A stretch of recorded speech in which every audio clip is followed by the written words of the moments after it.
지금 내 딸에게 무슨 짓을 하는 거죠? 무연고 환자로 6인실 끝 침대에 방치되었던 그 할머니가 일주일 만에 완전히 다른 사람이 되어 고급 세단의 행렬 그 중심에 서 있었습니다. 그녀가 부르는 내 딸이라는 말에 수간호사와 미니의 얼굴이 순식간에 무너졌습니다. 지금부터 펼쳐질 이야기, 당신이 생각하는 모든 예측을 완전히 뒤집습니다.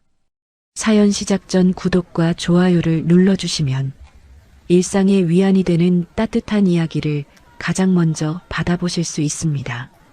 그리고 댓글로 어디서 듣고 계신지 알려주시면 그곳으로 평안과 행운이 가닿길 마음으로 바라겠습니다.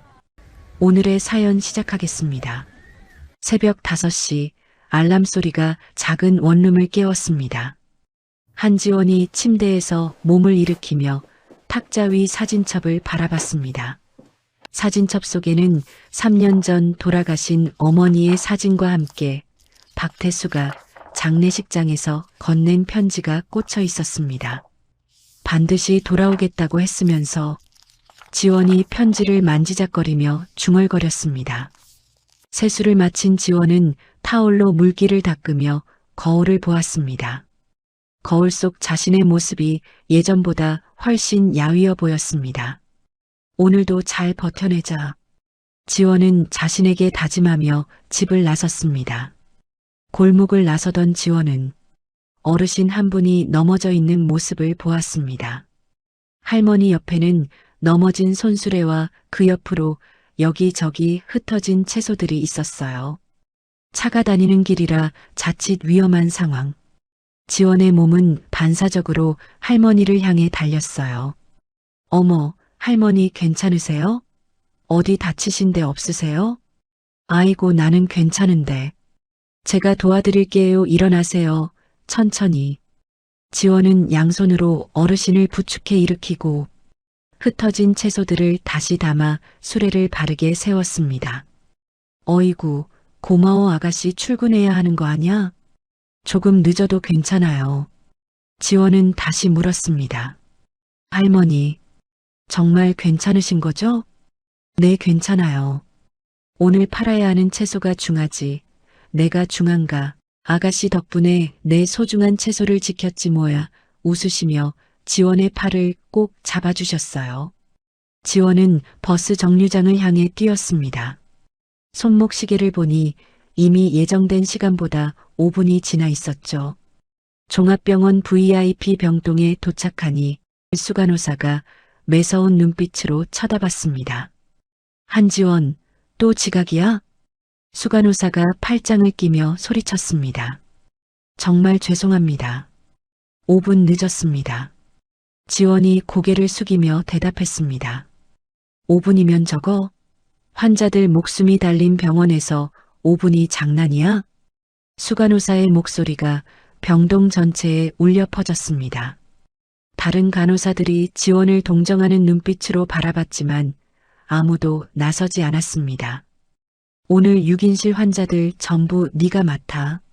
알아들어? 수간호사가 차트를 지원의 가슴팍에 거칠게 밀어붙였습니다. 네, 알겠습니다. 지원이 차트를 받아들며 깊게 숨을 들이마셨습니다. 점심시간도 없이 환자들을 돌보던 지원의 발걸음이 무거워졌습니다. 오후 3시 병원 응급실에 구급차가 들어왔습니다. 들것에 실려온 김화영이 의식을 잃은 채 응급실로 옮겨졌습니다. 신분증이나 연락처가 없네요. 응급실 의사가 인상을 찌푸리며 말했습니다. 무연고자로 분류하고 6인실로 보내세요. 응급실 간호사가 차트에 기록하며 대답했습니다. 화영이 6인실 구석 침대로 옮겨졌습니다. 의식을 되찾은 화영이 눈을 뜨며 주위를 둘러봤습니다. 여기가 어디야? 왜 여기 있어? 화영이 혼란스러운 표정으로 중얼거렸습니다. 담당 간호사가 화영에게 다가갔습니다. 환자분, 병원이에요. 괜찮으세요? 간호사가 친절하게 물어봤습니다. 병원? 싫어. 저리 가. 건드리지 마. 화영이 간호사의 손을 거칠게 뿌리쳤습니다.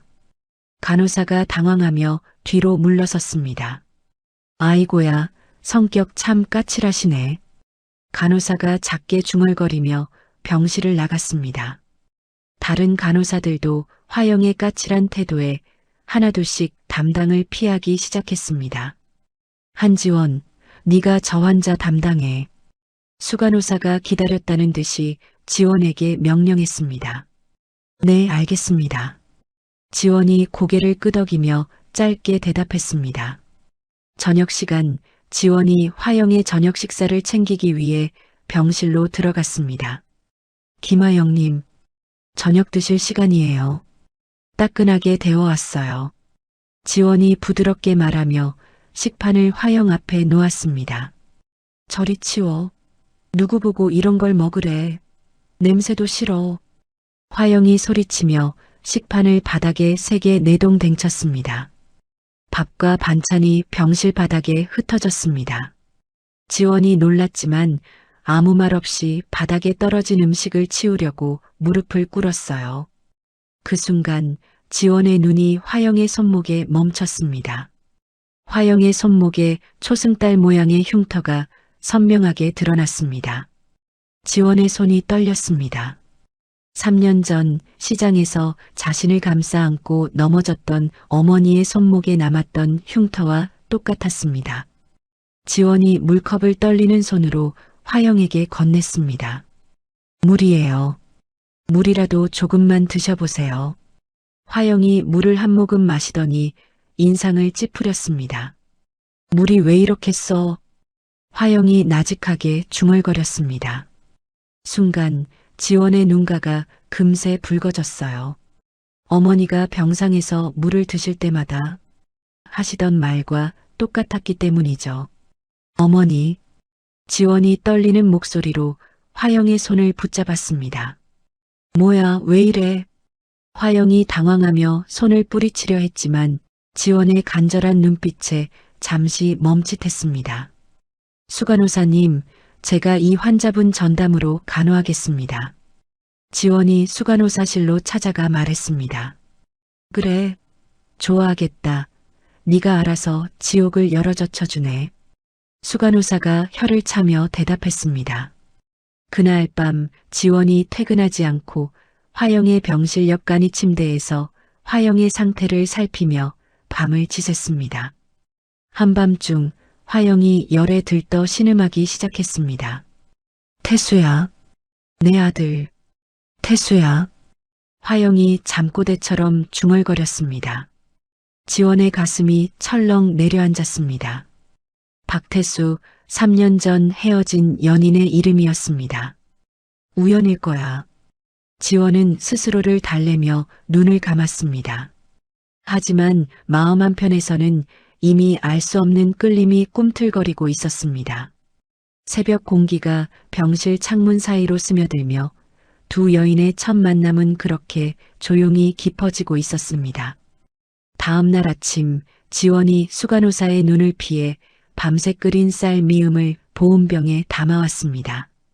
화영이 여전히 등을 돌리고 누워 있었습니다. 지원이 조용히 화영의 침대 옆에 앉았습니다. 김화영님, 아침이에요. 지원이 부드럽게 말했습니다. 화영이 대답 없이 벽만 바라봤습니다.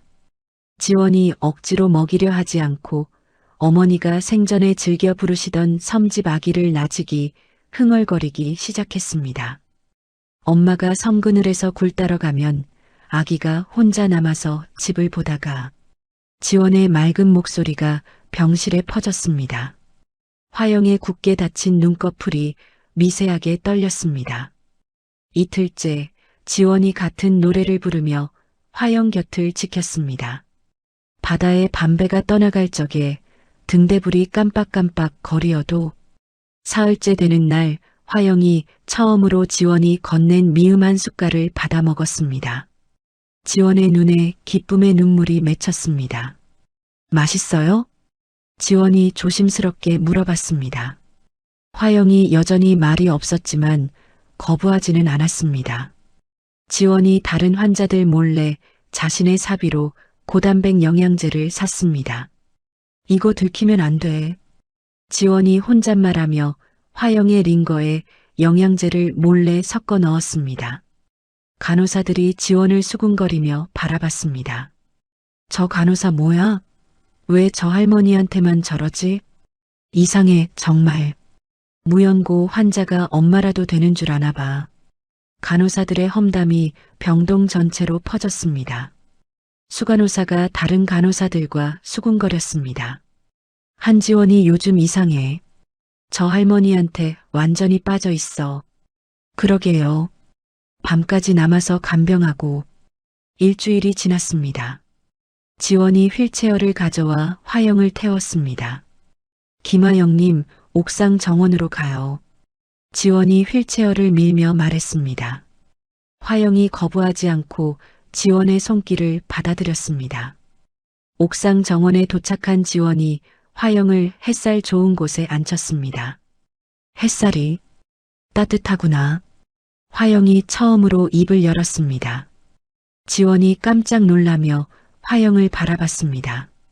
네, 정말 따뜻해요. 지원이 환하게 웃으며 대답했습니다. 화영이 지원의 얼굴을 천천히 바라봤습니다. 너, 왜 나한테 이렇게 잘해주는 거야? 화영이 떨리는 목소리로 물어봤습니다. 그냥 환자분이 제 엄마 같아서요. 지원이 솔직하게 대답했습니다.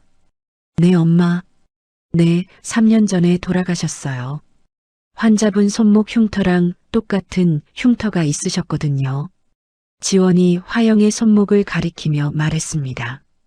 화영이 자신의 손목을 내려다봤습니다. 이 흉터, 어릴 때 다쳐서 생긴 건데. 화영이 중얼거렸습니다. 엄마도 그런 말씀하셨어요. 그리고 물이 쓰다고 하시던 것도 똑같아요.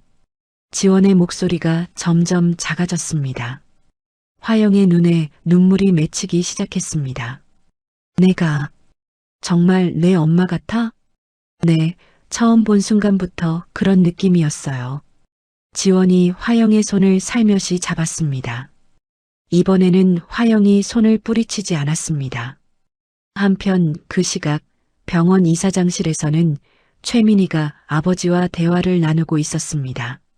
아빠, 한상그룹의 김화영 회장이 실종됐다는 소문 들었어? 민희가 아버지에게 물어봤습니다. 그래, 벌써 일주일째야. 재계가 발칵 뒤집혔지. 이사장이 심각한 표정으로 대답했습니다. 박태수가 미친 듯이 찾아다니고 있다던데? 민희의 입가에 묘한 미소가 떠올랐습니다. 왜 갑자기 그 얘기를 하니? 그냥 궁금해서. 민희는 이사장실을 나와 무언가를 계획하는 듯한 표정으로 병원 복도를 걷고 있었습니다. 그때 병실 복도를 지나던 수간호사와 마주치게 되었고 한지원 간호사가 지나가는 모습이 보였습니다. 수간호사는 나지막히 말했어요. 민희 씨, 요즘 한지원이 이상해요. 어떻게? 6인실 무연고 환자한테 엄마라고 부르면서 이상한 짓을 해요. 수간호사가 험담을 늘어놓기 시작했습니다. 한지원? 민희가 그 이름에 즉각 반응했습니다. 3년 전 박태수를 자신에게서 빼앗아간 여자의 이름이었습니다. 네, 밤새 간병하고 자기 돈으로 영양제까지 사주고 있어요. 그 무연고 환자는 누군데? 민희가 갑자기 관심을 보이며 물어봤습니다. 60대 정도 되는 할머니인데 기억을 잃었나 봐요. 어찌나 까칠한지 웬만해서는 감당할 수가 없어요. 수간호사의 설명을 들은 민희는 뭔가 미심쩍은 느낌이 들었습니다. 그 병실로 안내해줘. 민희가 수간호사와 함께 6인실로 향했습니다. 병실 문을 조심스럽게 연 민희가 안을 들여다봤습니다. 지원이 화영의 손을 잡고 대화를 나누고 있는 모습이 보였습니다. 민희가 화영의 얼굴을 보는 순간 깜짝 놀랐습니다. 저 사람이 민희가 사진으로만 봤던 실종된 김화영 회장의 얼굴이었습니다. 민희의 머릿속에서 악랄한 계획이 빠르게 짜여졌습니다. 수간호사, 복도로 나와. 민희가 수간호사를 끌고 나왔습니다. 저 할머니가 누군지 알아? 민희가 흥미진진한 표정으로 물어봤습니다. 아니요, 무용고자라고. 한상 그룹 김하영 회장이야. 수간호사가 깜짝 놀라며 입을 벌렸습니다. 정말요? 그런데 기억을 잃었다고? 이거 완전히 기회야. 민희가 교활한 미소를 지었습니다. 무슨 기회요? 박태수가 언젠가는 어머니를 찾으러 이 병원에 올 거야. 그 전에 한지원을 완전히 치워버려야 해. 민희가 차가운 목소리로 말했습니다. 어떻게요? 한지원이 회장님에게 접근한 꽃뱀이라는 증거를 만들어. 확실하게. 민희가 수간호사의 어깨를 잡으며 압박했습니다. 수간호사가 민희의 무서운 눈빛에 고개를 끄덕였습니다. 옥상 정원에서는 지원과 화영이 여전히 조용한 시간을 보내고 있었습니다. 화영이 지원의 손을 꽉 잡으며 말했습니다. 고마워. 정말 고마워. 지원이 화영을 바라보며 환하게 웃었습니다. 두 사람 모두 다가올 위험을 전혀 예상하지 못한 채 진짜 모녀 같은 정을 쌓아가고 있었습니다. 다음 날 새벽 수간호사가 지원을 약품실로 불렀습니다. 한지원, 오늘부터 약품실 재고 관리도 네가 맡아. 수간호사가 차트를 지원에게 떠밀며 말했습니다. 네. 그런데 제가 6인실 환자들도 봐야 하는데. 지원이 당황하며 대답했습니다. 뭐, 내 말이 싫어? 수간호사가 목소리를 높였습니다. 아니요, 알겠습니다. 지원이 고개를 숙이며 차트를 받아들었습니다. 수간호사가 지원에게 평소보다 3배나 많은 업무를 떠넘겼습니다. 2층 환자들 회진도 돌고 3층 링거 교체도 해. 그리고 저녁에 약품실 정리까지 끝내. 수간호사가 일방적으로 지시했습니다. 지원이 하루 종일 병원을 뛰어다니며 업무에 쫓겼습니다. 화영을 제대로 돌볼 시간도 없었습니다. 할머니, 죄송해요. 오늘 너무 바빠서. 지원이 잠깐 화영의 병실에 들렀다가 바로 나갔습니다. 화영이 지원의 뒷모습을 아쉬운 눈빛으로 바라봤습니다. 그날 밤 9시 민희가 수간호사와 함께 약품실 뒷문으로 들어갔습니다. 약품실은 CCTV 사각지대였습니다. 이거야 마약성 진통제. 민희가 값비싼 앰플 한 박스를 가리키며 말했습니다. 정말 이래도 되나요? 수간호사가 망설이며 물어봤습니다. 걱정 마. 내가 다 책임질 테니까.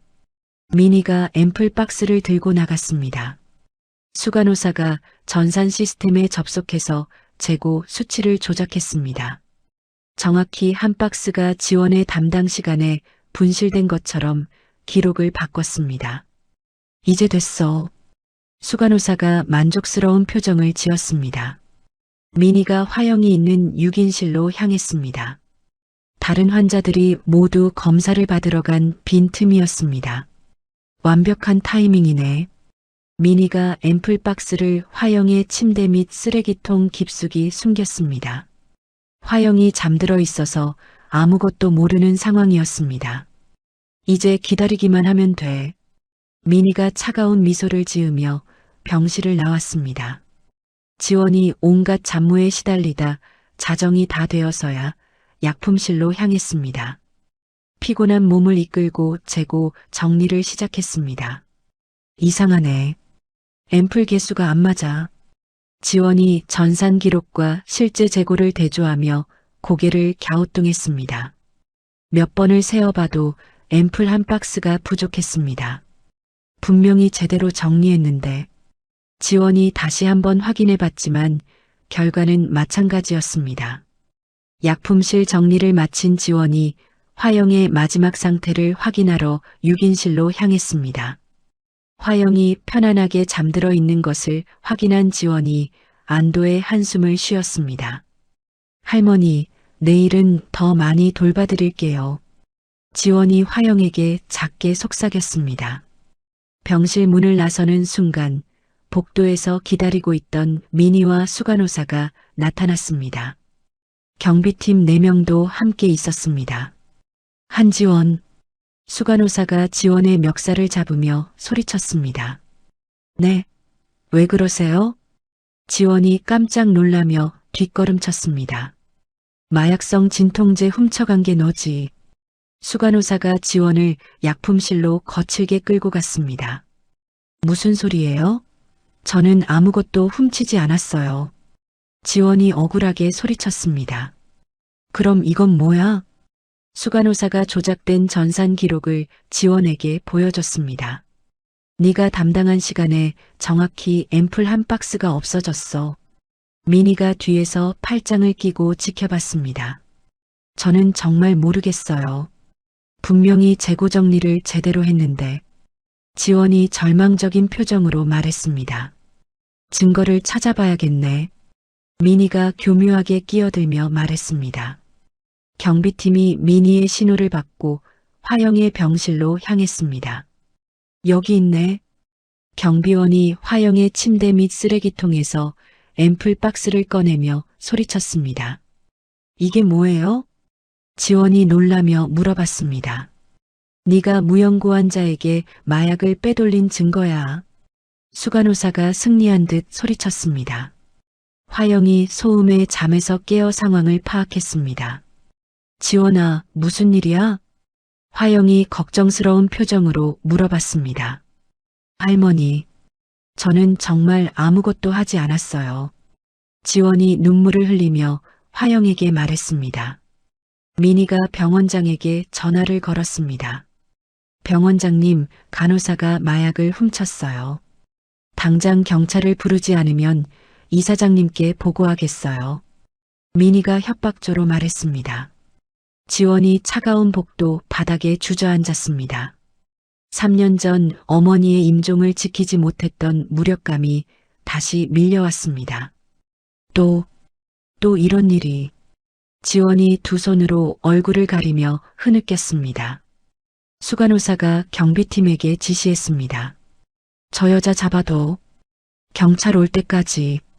경비원들이 지원의 팔을 붙잡았습니다. 화영이 침대에서 일어나려고 했지만 몸이 말을 듣지 않았습니다. 지원아. 화영이 안타까운 표정으로 지원을 바라봤습니다. 병원 징계위원회도 소집할 거야. 정직은 물론이고 해고까지 각오해. 수간호사가 차가운 목소리로 말했습니다. 민희가 만족스러운 표정으로 이 모든 광경을 지켜봤습니다. 박태수가 오기 전에 완전히 정리되겠네. 민희가 속으로 생각하며 미소를 지었습니다. 지원이 절망에 빠져 눈을 질끈 감았습니다. 이 악몽이 빨리 끝나기만을 바랄 뿐이었습니다. 정말 이렇게 끝나는 건가? 지원이 떨리는 목소리로 중얼거렸습니다. 복도에는 지원의 억울한 흐느낌만이 쓸쓸하게 울려 퍼졌습니다. 화영이 주먹을 불끈 쥐며 이 모든 상황을 지켜보고 있었습니다. 내가 뭔가 해야 해. 화영이 마음속으로 다짐했습니다. 하지만 기억을 잃은 무연고자로 분류된 자신이 할 수 있는 일이 없어 보였습니다. 민희의 계획이 착착 진행되고 있었습니다. 병원 앞에 도착했습니다. 경찰관 2명이 수갑을 들고 복도로 올라왔습니다. 마약 절도범이 어디 있습니까? 경찰관이 수간호사에게 물어봤습니다. 저기 있어요. 수간호사가 바닥에 주저앉은 지원을 가리켰습니다. 경찰관이 지원에게 다가가며 수갑을 꺼냈습니다. 한지원 씨죠? 마약류 관리법 위반 혐의로. 경찰관이 말을 끝내기도 전에 갑작스러운 소리가 복도를 울렸습니다. 잠깐. 휠체어 바퀴 소리와 함께 화영이 나타났습니다. 화영이 자신의 팔에 꽂힌 링거 바늘을 스스로 뽑아버린 채였습니다. 피가 흘러내리는 손등으로 휠체어를 끌고 와서 지원의 앞을 막아섰습니다. 감히 내 딸 손에 누가 수갑을 채워? 화영이 얼음장 같은 목소리로 경찰관을 노려봤습니다. 평소 치매 증세로 횡설수설하던 모습과는 완전히 달랐습니다. 또렷하고 권위 있는 목소리였습니다. 할머니, 비켜주세요. 수사에 방해하시면. 경찰관이 화영을 달래려 했습니다. 방해? 내가 누군지 아냐? 화영이 경찰관을 매서운 눈빛으로 쳐다봤습니다. 미니가 당황하며 앞으로 나섰습니다. 경찰관님, 저 노망난 할머니 말은 무시하세요. 미니가 화영을 가리키며 말했습니다. 화영이 피가 흐르는 손등으로 미니의 뺨을 세게 후려쳤습니다.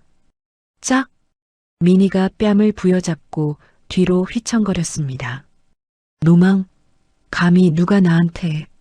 화영의 기억이 순간적으로 돌아오기 시작했습니다. 지원의 누명과 미니의 악랄한 행동을 목격한 충격 때문이었습니다. 할머니, 괜찮으세요? 6인실의 다른 환자들이 복도로 나와 걱정스럽게 물어봤습니다. 한 간호사는 그럴 사람 아니에요. 맞아요. 우리가 다 봤어요. 환자들이 지원을 변호하며 소리쳤습니다. 하지만 수간호사와 경비팀이 환자들을 밀어내며 저지했습니다. 환자분들은 병실로 돌아가세요. 수간호사가 소리쳤습니다. 화영의 난동으로 경찰은 일단 상황을 파악하기 위해 수갑 채우는 것을 보류했습니다. 일단 병원 내부 조사를 먼저 받으시고 연락 주세요. 경찰관이 수간호사에게 말하고 철수했습니다. 미니가 아버지에게 전화를 걸었습니다. 아빠, 당장 징계위원회 소집해요. 한지원 정직시키고 해고 처분 내려요. 미니가 다급하게 말했습니다. 알겠다. 바로 처리하마. 이사장이 전화로 대답했습니다. 30분 후 지원의 징계위원회가 긴급 소집됐습니다. 한지원, 정직 및 해고 대기 처분이다. 병원장이 차가운 목소리로 통보했습니다. 저는 정말 억울합니다. 지원이 마지막까지 항변했지만 아무도 들어주지 않았습니다. 지원이 자신의 사물함에서 짐을 싸서 병원을 떠나기 전 화영의 병실을 찾았습니다. 화영이 침대에서 눈물을 흘리고 있었습니다. 미안하다. 나 같은 것 때문에. 너까지. 화영이 혼란스러운 기억 속에서 오열했습니다. 괜찮아요, 엄마. 지원이 화영의 손을 잡으며 말했습니다. 엄마가 날 지켜주려고 했잖아요. 지원의 목소리가 떨렸습니다. 두 사람이 진짜 모녀처럼 서로를 끌어안고 한참을 울었습니다. 지원아. 화영이 자신이 수십 년간 끼고 있던 낡은 금반지를 빼서 지원의 손에 쥐어줬습니다. 금반지는 투박했지만 특별한 광채가 났습니다. 이거라도 가지고 가. 내 딸. 밥이라도 굶지 마. 화영이 더듬거리며 말했습니다. 안 돼요, 할머니. 이런 비싼 걸 받을 수 없어요. 지원이 반지를 돌려주려 했습니다. 이건 내 목숨보다 소중한 거야. 네가 가져야 해. 화영이 지원의 주머니에 반지를 억지로 쑤셔 넣었습니다. 지원이 화영을 마지막으로 끌어안고 병실을 떠났습니다. 화영이 지원의 뒷모습을 바라보며 주먹을 꽉 쥐었습니다. 기다려. 내가 반드시. 화영이 결심에 찬 표정을 지었습니다. 지원이 떠난 직후 청소를 하러 들어온 미화원 아주머니가 있었습니다. 화영이 수간호사의 눈을 피해 미화원에게 다가갔습니다. 아주머니, 잠깐만요.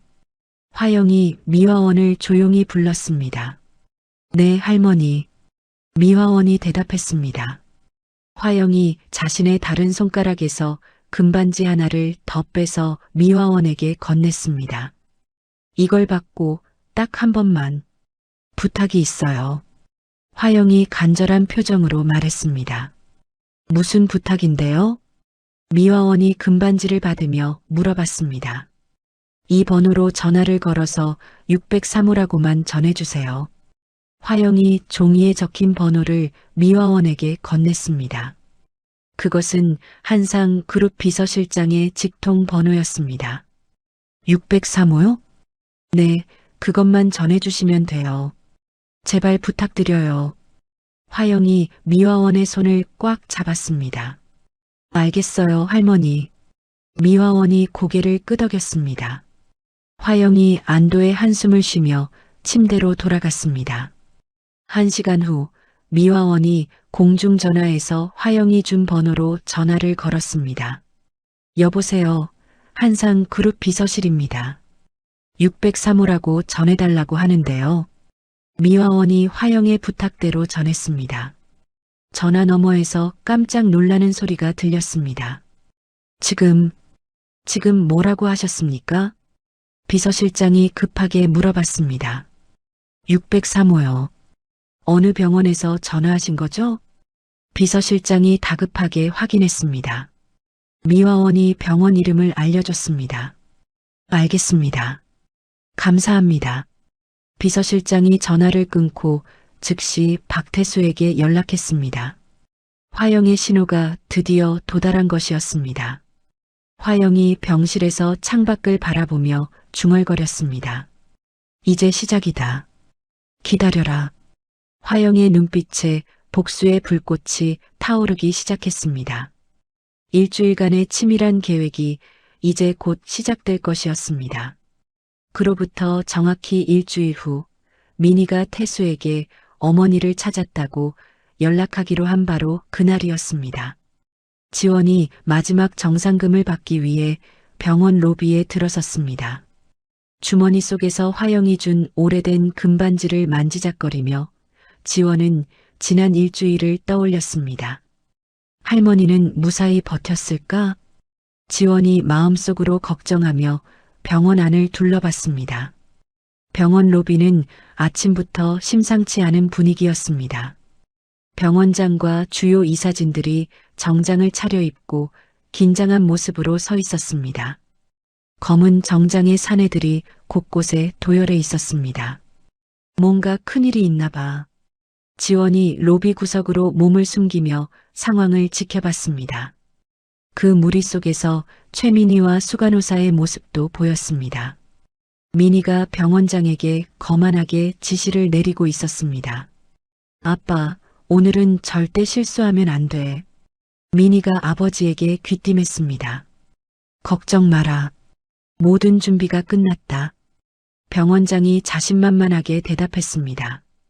병원장이 로비 구석에 선 지원을 발견했습니다. 저기 징계 해고자가 왜 아직도 돌아다니냐? 병원장이 경비팀을 향해 손짓했습니다. 저 여자 당장 쫓아내. 경비팀이 지원에게 다가가 팔을 붙잡았습니다. 죄송합니다. 정상금만 받고 바로 나가겠습니다. 지원이 고개를 숙이며 말했습니다.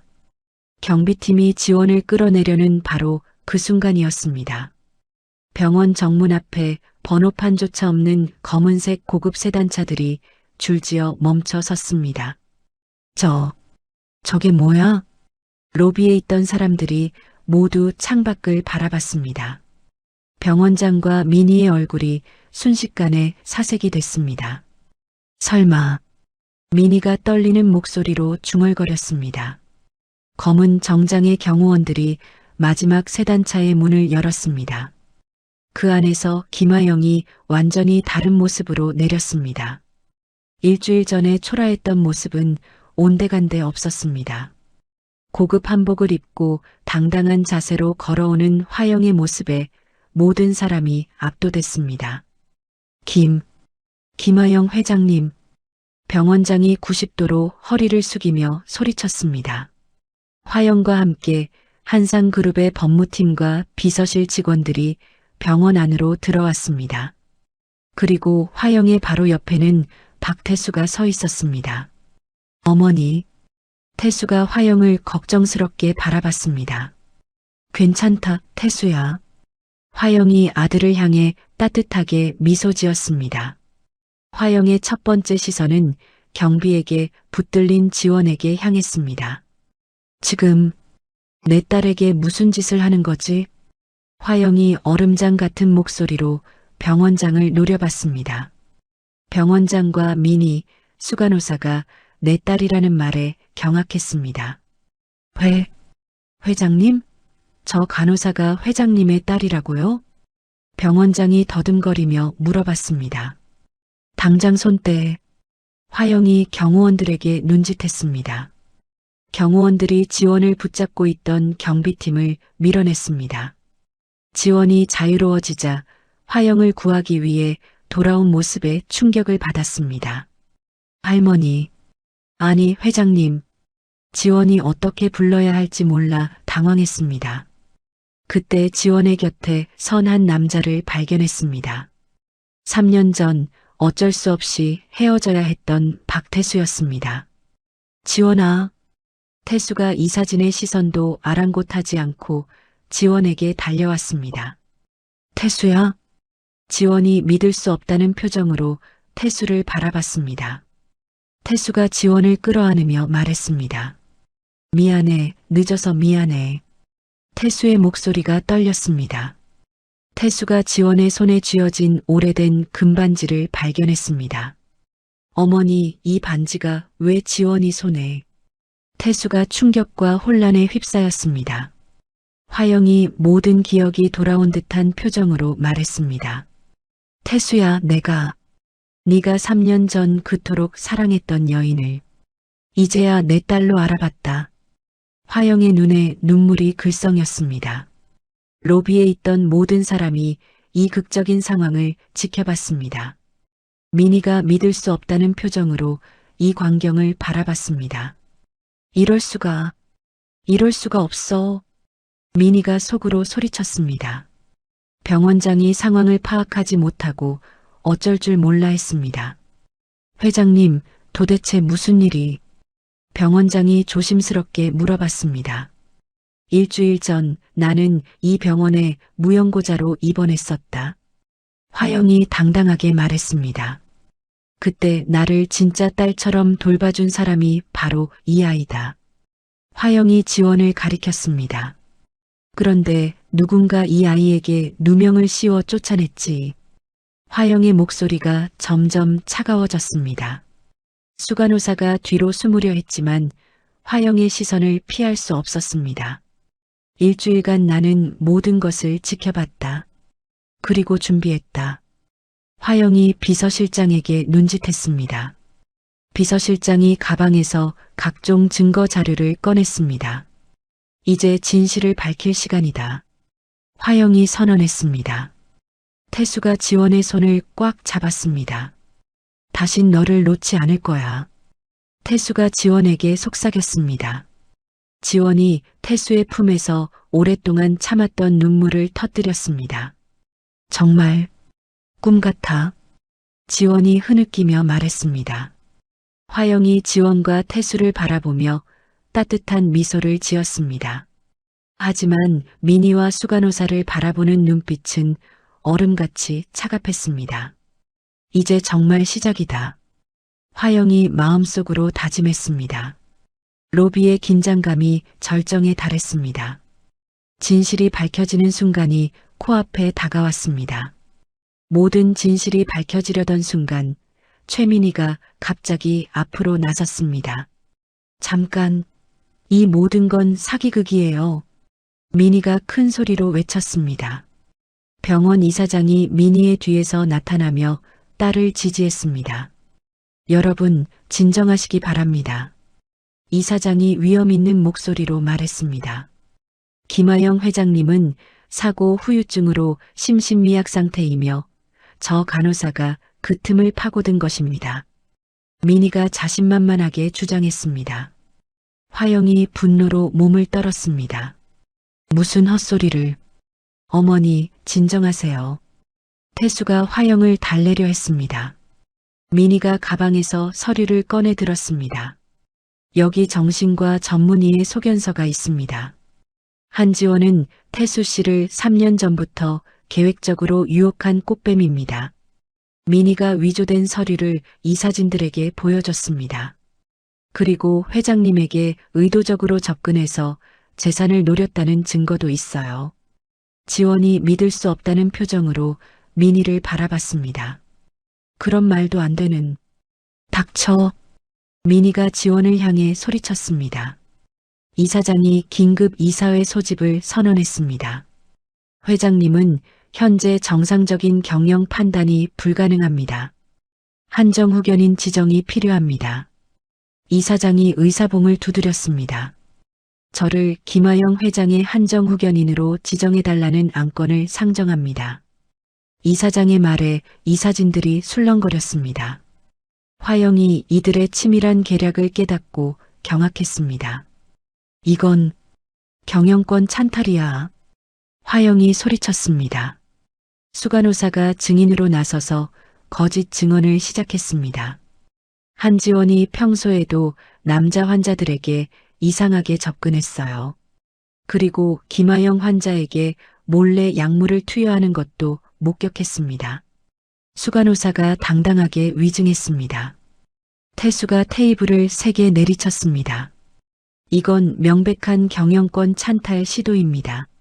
어머니는 완벽히 건강하시며 이사장의 주장은 모두 거짓입니다.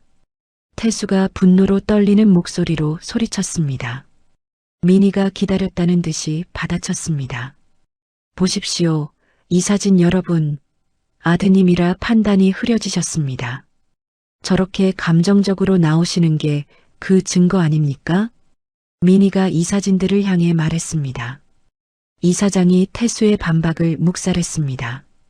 아드님의 의견은 사적인 감정이 개입되어 공식적으로 받아들일 수 없습니다. 오직 법적 절차만이 회사를 지킬 수 있습니다. 이사장이 단호하게 말했습니다. 민희가 태수에게 최후 통첩을 날렸습니다. 박 본부장님, 지금이라도 저 여자를 버리고 저와 결혼하시면 이사장님께서 한정후견인 지정을 철회하고 병원 경영권을 넘기겠어요. 민희가 교활한 미소를 지으며 말했습니다. 태수가 3년 만에 만난 지원과 자신을 위해 모든 것을 희생한 어머니 사이에서 고뇌했습니다. 어떻게 하지? 태수가 괴로워하며 주먹을 쥐었습니다. 이사장이 화영의 발언을 공식적으로 묵살했습니다. 회장님은 지금 안정이 필요하십니다. 발언을 자제해 주시기 바랍니다. 이사장이 의사봉을 두드리며 말했습니다. 지원이 자신 때문에 태수와 화영이 공경에 처한 것을 보고 마음이 아팠습니다. 제가 다 안고 가겠습니다. 그냥 저를 고소하세요. 지원이 태수의 손을 놓으며 말했습니다. 태수가 지원의 포기 선언에 절망했습니다. 지원아, 안 돼. 태수가 간절하게 말했습니다. 민희가 승리의 미소를 지으며 이사회 의장석에서 당당했습니다. 이제 모든 게 정리되는군요. 민희가 만족스럽게 중얼거렸습니다. 이사장이 표결을 강제로 시작하려 했습니다. 김하영 회장 경영 배제 및 한정후견인 지정 안건의 표결을 시작하겠습니다. 이사장이 의사봉을 들어 올렸습니다. 화영이 모든 상황을 지켜보며 조용히 눈을 감았습니다. 결국 내가 이 아이를 또다시 지키지 못하는구나. 화영이 자책하며 중얼거렸습니다. 지원이 모든 것을 포기한 채 다가오는 경찰관들을 바라봤습니다. 3년 전 어머니의 장례식장에서 느꼈던 무력감이 다시 밀려왔습니다. 또 이런 일이. 지원이 절망에 빠져 눈물을 흘렸습니다. 태수가 지원을 막아서지도 어머니를 변호하지도 못하는 자신의 무력함에 분노했습니다. 하지만 태수가 주먹을 꽉 쥐어뜯는 척하며 비서실장에게 지금이라는 신호의 눈빛을 보냈습니다. 이제 정말 끝장이야. 민희가 속으로 환호하며 생각했습니다. 표결이 시작되기 직전 회의실의 긴장감이 절정에 달했습니다. 하지만 태수와 화영의 눈빛에는 아직 포기하지 않은 의지가 숨어 있었습니다. 잠깐만, 조금만 더. 태수가 마음속으로 간절히 기도했습니다. 드디어 모든 것이 결판날 순간이 다가왔습니다. 회의실 문이 활짝 열렸습니다. 한상그룹의 법무팀과 화영의 비서실장이 각종 증거 자료를 잔뜩 들고 들어왔습니다. 이 사진들이 모두 깜짝 놀라며 뒤를 돌아봤습니다. 무슨 일입니까? 이사장이 당황하며 물어봤습니다. 화영이 감았던 눈을 천천히 뜨고 일어섰습니다. 내가 치매인 척 연기하느라 정말 힘들었다. 화영이 차분한 목소리로 말했습니다. 민희와 수간호사의 얼굴이 순식간에 사색이 됐습니다. 연기요? 민희가 떨리는 목소리로 물어봤습니다. 화영이 주머니에서 초소형 녹음기를 꺼냈습니다. 지원이 떠난 그 일주일간 너희들의 만행을 모두 기록했다. 화영이 녹음기를 테이블 위에 올려놓았습니다. 녹음기에서 민희와 수간호사의 목소리가 선명하게 울려 퍼졌습니다. 한지원에게 마약 절도 누명을 씌워서 쫓아내자. 그래, 완벽한 계획이야. 저 늙은이를 이용해서 태수를 차지하겠어. 녹음기 속 대화가 계속 재생됐습니다. 이 사진들이 경악하며 민희와 수간호사를 바라봤습니다. 이건 조작된 거예요. 민희가 다급하게 변명했습니다. 비서실장이 화영이 이번 첫날부터 정상적인 판단하에 기록한 자필 일기를 꺼냈습니다. 회장님께서 모든 상황을 정확히 기록하셨습니다. 비서실장이 일기를 이 사진들에게 보여줬습니다. 일기에는 지원의 간병과 민희의 계략이 상세히 적혀 있었습니다. 그리고 이것은 미화원을 통해 수집한 외부 증거들입니다. 비서실장이 추가 자료들을 제출했습니다. 동시에 법무팀이 이사장의 횡령 내역을 모든 이사진에게 배포했습니다. 이사장님께서 수년간 병원 공금을 횡령하신 내역입니다. 법무팀장이 차분하게 설명했습니다. 그리고 최민희 씨가 위조한 정신과 소견서의 원본도 확보했습니다. 법무팀이 위조 증거를 폭로했습니다. 수간호사가 산더미 같은 증거 앞에서 무너졌습니다. 최민희 씨가 시키는 대로 했을 뿐이에요. 수간호사가 모든 죄를 자백하며 민희의 머리채를 잡았습니다. 이 여자가 다 시켰어요. 저는 피해자라고요. 수간호사가 절규하며 소리쳤습니다. 상황이 순식간에 역전되자 민희와 이사장이 도망치려 했습니다. 하지만 입구를 막아선 경호원들에게 붙잡혔습니다. 놓아줘. 내가 누군지 알아? 민희가 발악하며 소리쳤습니다. 태수가 망연자실한 민희에게 천천히 다가갔습니다. 민희야, 3년 전 지원과 헤어지게 만든 것도 내 짓이었지? 태수가 차가운 목소리로 물어봤습니다. 그게 뭔 상관이야? 민희가 당황하며 대답했습니다. 태수가 휴대폰을 꺼내서 오래된 음성 메시지를 재생했습니다.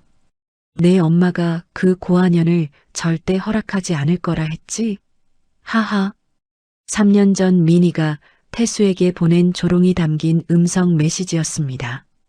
이 사진들이 민희의 악랄함에 경악했습니다. 네가 어머니에게 지원이 다른 남자를 만난다고 거짓말한 것도 다 들통났어. 태수가 추가 증거를 제시했습니다. 화영이 분노로 몸을 떨며 이사장에게 다가갔습니다. 내 병원에서 내 돈을 훔쳤으니 법대로 처리하겠다. 화영이 단호하게 선언했습니다. 경찰이 회의실로 들어와서 이사장과 민희, 수간호사를 체포했습니다. 횡령 및 명예훼손, 마약류 관리법 위반 교사 혐의로 긴급 체포합니다. 경찰관이 수갑을 채우며 말했습니다. 안 돼. 이럴 수는 없어. 민희가 끝까지 발악했습니다. 화영이 병원장도 그 자리에서 즉각 파면시켰습니다. 이 모든 사실을 묵인한 죄를 물어 파면한다. 화영이 차갑게 선언했습니다.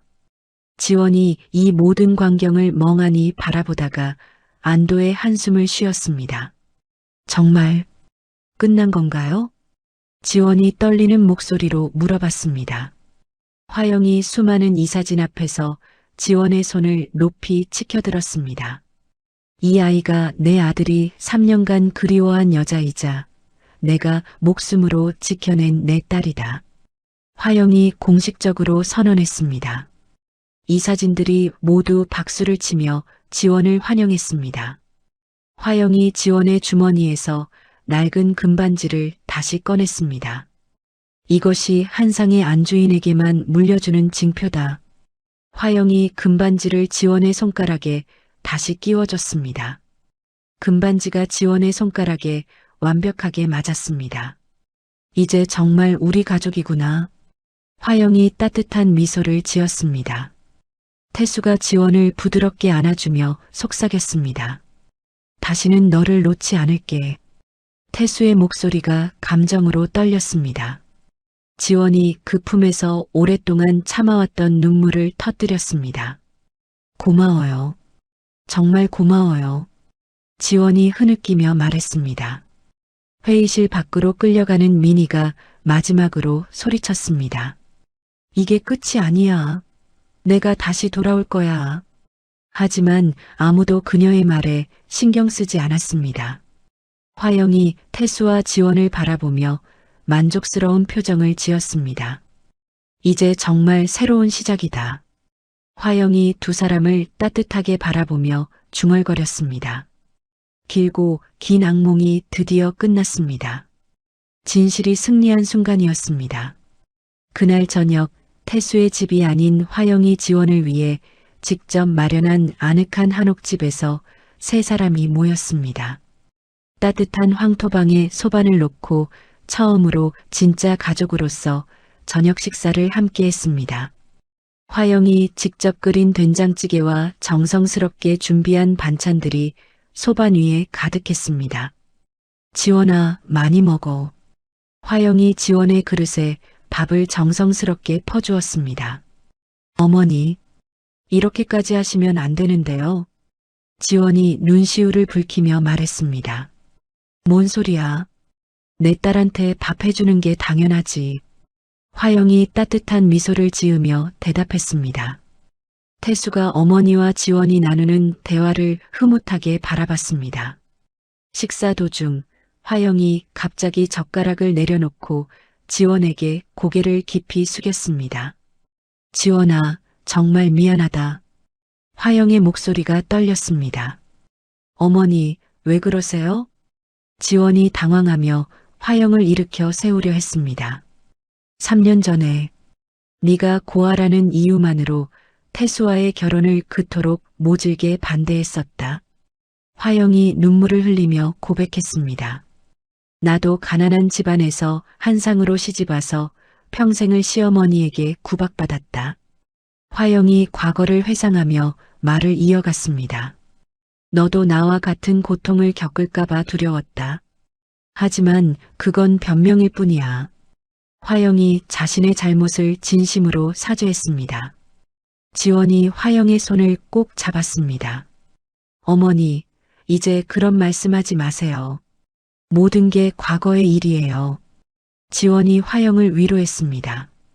지원이 가방에서 돌아가신 어머니의 사진이 담긴 낡은 사진첩을 꺼냈습니다. 제 친어머니 사진이에요. 지원이 사진첩을 화영에게 보여줬습니다. 화영이 사진 속 지원 어머니의 온화한 미소를 보며 감동했습니다. 정말 자상하게 생기셨구나. 지원이를 이렇게 훌륭하게 키우셨으니. 화영이 사진을 어루만지며 말했습니다. 내가 지원이의 엄마가 되어주겠다. 화영이 조용히 맹세했습니다. 화영이 부엌으로 가서 정성스럽게 밥상을 차려왔습니다. 지원 어머니의 사진 앞에 흰밥과 맑은 물, 정갈한 나물을 올렸습니다. 이제 제가 지원이의 든든한 울타리가 되겠습니다. 화영이 사진을 향해 깊이 고개를 숙여 절했습니다. 지원이를 잘 부탁합니다. 화영이 간절한 마음으로 기도했습니다. 태수가 서로의 상처를 보듬어주는 두 어머니의 모습을 바라보며 감격했습니다. 잃어버렸던 가족의 온기를 되찾은 행복에 조용히 눈시울을 붉혔습니다. 정말 완전한 가족이 됐구나. 태수가 마음속으로 생각했습니다. 지원이 돌아가신 어머니의 빈자리가 아닌 살아있는 새로운 엄마의 따뜻한 품을 느꼈습니다. 3년간 짓누르던 지독한 죄책감이 비로소 사라지는 것을 느꼈습니다. 엄마, 이제 정말 괜찮아요. 지원이 화영을 꼭 끌어안으며 말했습니다. 1년 후 봄이 찾아왔습니다. 화려한 예식장이 아닌 화영의 한옥집 정원에서 지원과 태수의 결혼식이 열렸습니다. 벚꽃이 만개한 정원에는 가족들과 가까운 지인들만 초대됐습니다. 오늘 정말 아름다워. 화영이 하얀 한복을 입은 지원을 바라보며 말했습니다. 어머니 덕분이에요. 지원이 수줍게 미소 지었습니다.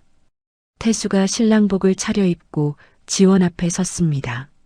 지원아, 평생 행복하게 해줄게. 태수가 진심을 담아 말했습니다. 나도 태수 곁에서 평생 함께할게. 지원이 대답했습니다. 화영이 두 사람의 손을 포개주며 축복했습니다. 내 아들아, 내 딸아, 행복해라. 화영의 축복 속에 두 사람이 부부가 됐습니다. 결혼 후 지원이 간호사 일을 그만두고 새로운 일을 시작했습니다. 태수의 전폭적인 지원을 받아 간호사 인권보호 및 심리상담재단을 설립했습니다. 자신처럼 억울하게 고통받는 간호사들을 돕고 싶어요. 지원이 재단 설립 취지를 밝혔습니다. 재단에서는 법률 지원과 심리치료 프로그램을 운영했습니다. 많은 간호사들이 재단의 도움을 받아 새로운 삶을 시작했습니다. 재단 설립 1주년 기념식 날 특별한 소식이 있었습니다. 지원이 어느덧 만삭의 몸이 되어 있었습니다.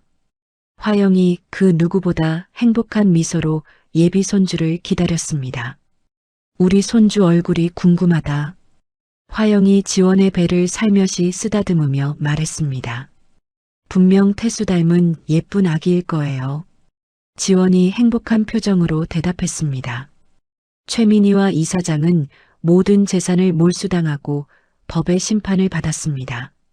수간호사도 간호사 면허가 취소되고 교도소에 수감됐습니다. 태수가 병원의 새로운 이사장으로 취임했습니다. 과거의 모든 비리를 청산하고 환자와 직원이 모두 행복한 병원으로 개혁을 이끌었습니다. 이제 정말 바뀐 병원이 됐구나. 태수가 병원을 둘러보며 뿌듯해했습니다. 늦은 오후 재단 사무실에서 지원이 어린 간호사들을 상담하고 있었습니다. 힘들어도 포기하지 마세요. 분명 길이 있을 거예요. 지원이 후배 간호사를 격려했습니다.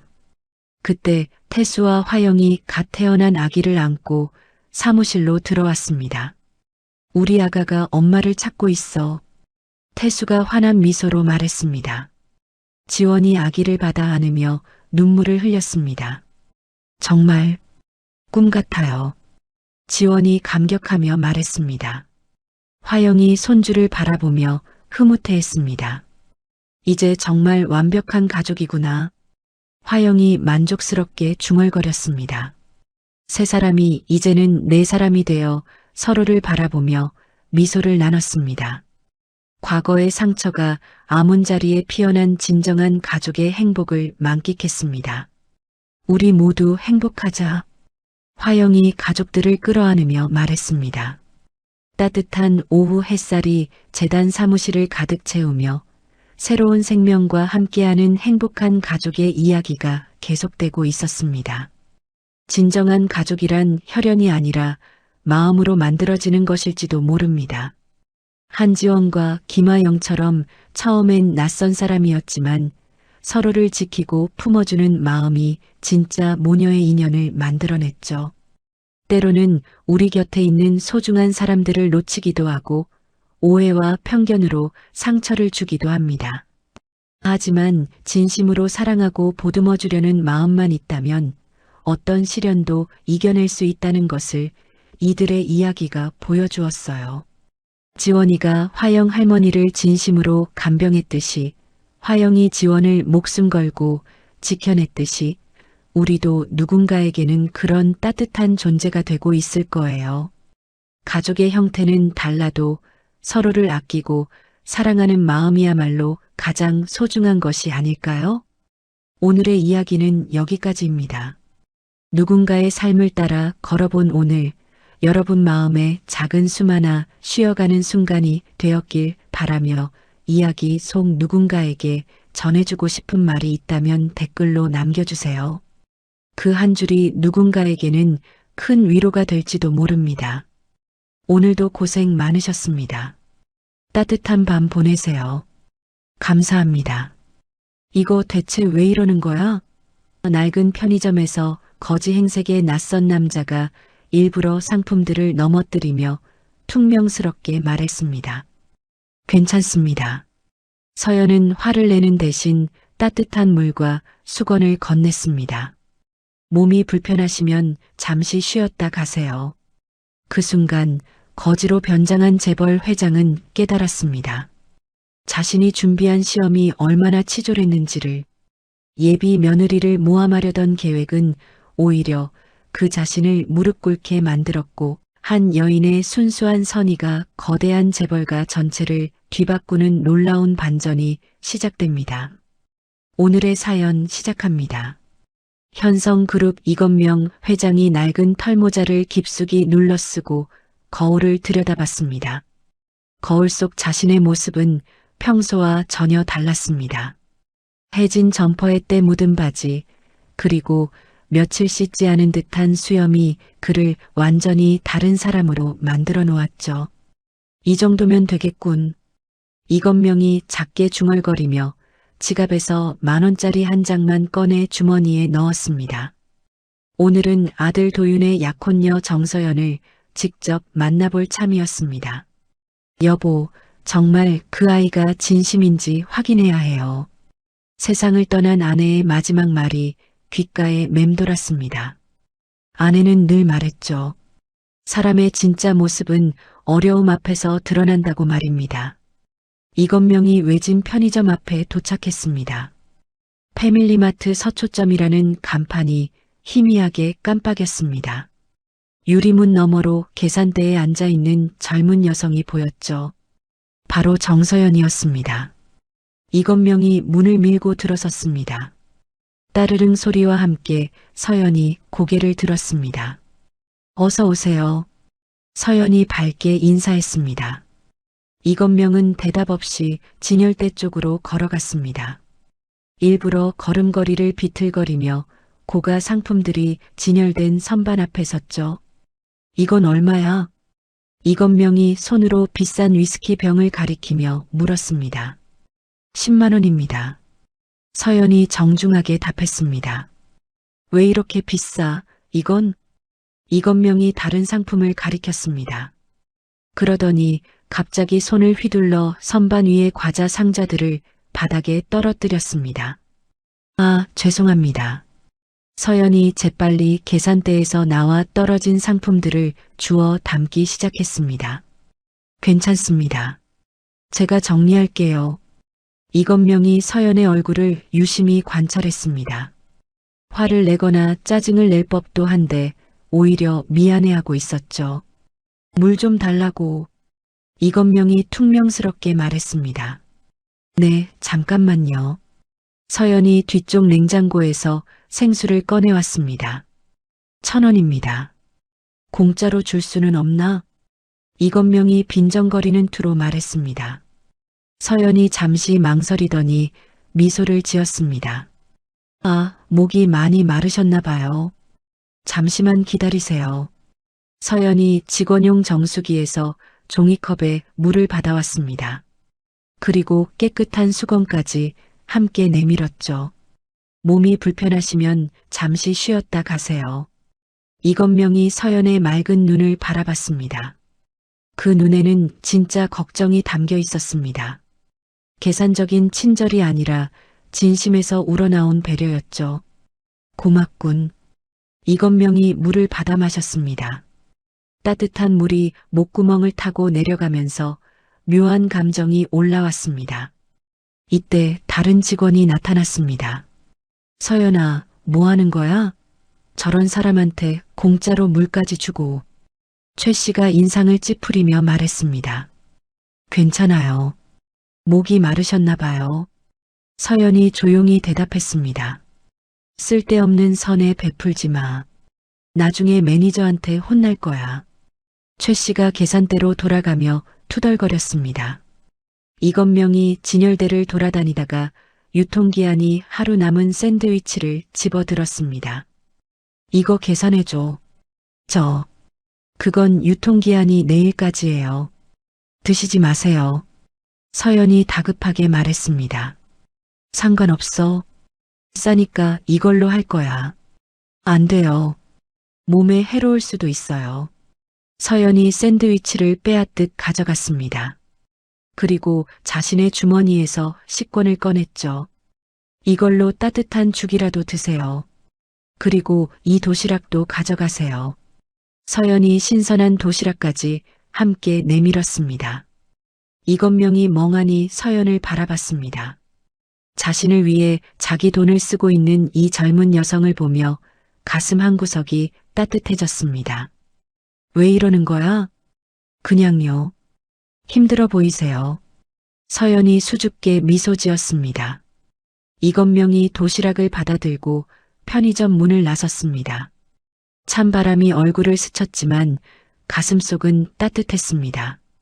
자신이 준비한 시험이 얼마나 오만하고 치졸했는지 깨닫는 순간이었습니다. 서연의 순수한 마음 앞에서 자신이 부끄러워졌죠. 이건명이 차 안에서 도시락을 열어봤습니다. 정성스럽게 담긴 반찬들이 눈에 들어왔습니다. 정말 오래간만에 느껴보는 사람 냄새 나는 사람. 한 입 베어 물자 짠맛이 났습니다. 눈물인지 도시락 맛인지 구분할 수 없었죠. 다음 날 오후 이건명이 비서실에서 보고서를 받아들고 있었습니다. 회장님, 편의점 매니저 박 씨에 대한 조사 결과입니다. 김 비서가 두꺼운 파일을 내려놓았습니다. 도박빚이 3천만 원 정도 되고 직원들한테 부당한 수수료를 받아왔습니다. 횡령 의혹도 있고요. 이건명이 파일을 넘기며 눈썹을 찌푸렸습니다. 이런 자가 서연이를 관리하고 있다고? 네, 그리고 서연 씨가 매니저의 비리를 눈치채고 있는 것 같습니다. 이건명이 펜을 탁 내려놓았습니다. 본사 감사팀에 익명 제보를 넣도록 해. 증거 자료도 함께. 네, 알겠습니다. 이건명이 창밖을 바라보며 중얼거렸습니다. 서연이가 피해를 당해서는 안 된다. 한편 편의점에서는 박 매니저가 초조하게 전화를 받고 있었습니다. 뭐라고? 감사팀이 온다고?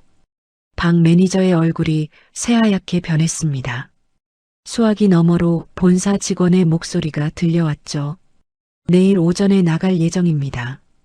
준비하세요. 박 매니저가 전화를 끊고 사무실을 서성거렸습니다. 젠장, 누가 고발한 거야? 박 매니저가 CCTV 모니터를 들여다봤습니다. 며칠 전 감시 카메라에 녹화된 영상들을 확인하기 시작했죠. 밤이 되어 편의점 문을 닫을 시간이 되었습니다. 서연이 정리를 하고 있는데 박 매니저가 다가왔습니다. 서연아, 너 내일 쉬어라. 네? 왜요? 서연이 고개를 갸웃거렸습니다. 그냥 쉬라니까. 갑자기 일이 생겼어. 박 매니저가 서연의 사물함 열쇠를 달라고 손을 내밀었습니다. 사물함 점검 좀 할게. 지금요? 응, 본사에서 지시가 내려왔어. 서연이 의아해하면서도 열쇠를 건넸습니다. 박 매니저가 서연이 집에 간 후 사물함을 열었습니다. 그리고 자신이 횡령했던 물건들을 서연의 사물함 안에 넣었죠. 이제 네가 도둑이 되는 거야. 박 매니저가 비열한 미소를 지으며 중얼거렸습니다. 다음 날 아침 감사팀이 편의점에 도착했습니다. 편의점 사물함 점검을 실시하겠습니다. 감사관이 공문을 내보이며 말했습니다. 박 매니저가 일부러 당황하는 척 연기했습니다. 아, 네. 알겠습니다. 그런데 서연이는 오늘 쉬는 날이에요. 상관없습니다. 사물함만 열어보면 됩니다.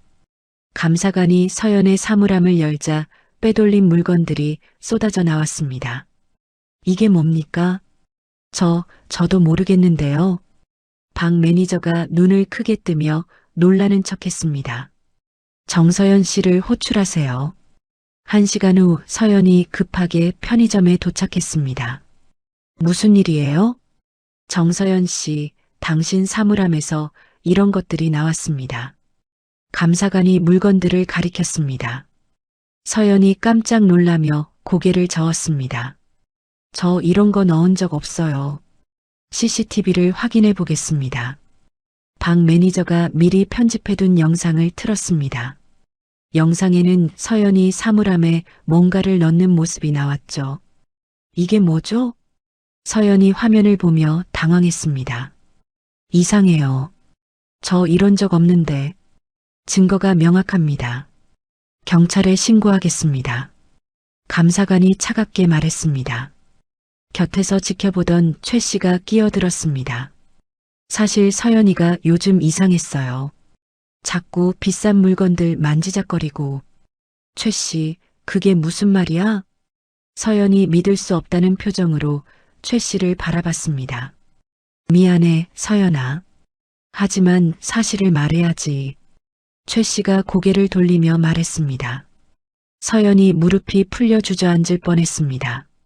모든 것이 자신에게 불리하게 돌아가고 있었죠.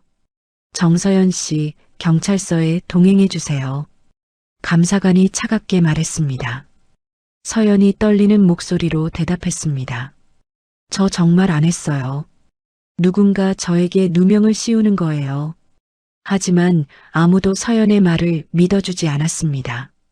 방 매니저가 뒤에서 안도의 한숨을 내쉬었죠. 그때 서연의 핸드폰이 울렸습니다. 도윤이었습니다. 서연아, 무슨 일이야? 갑자기 경찰서에 있다고? 도윤아. 서연이 울먹이는 목소리로 상황을 설명했습니다. 아버지께 도움을 청해볼게. 안 돼. 내 힘으로 해결할 거야. 서연이 단호하게 말했습니다. 경찰서 조사실에서 서연이 수사관 앞에 앉아 있었습니다. 정서연 씨, 증거가 명확합니다. 인정하시죠? 수사관이 CCTV 화면을 가리키며 말했습니다. 저 정말 안 했어요. 누군가 저를 모함하는 거예요. 서연이 간절한 목소리로 말했습니다. 그럼 이 영상은 뭐죠?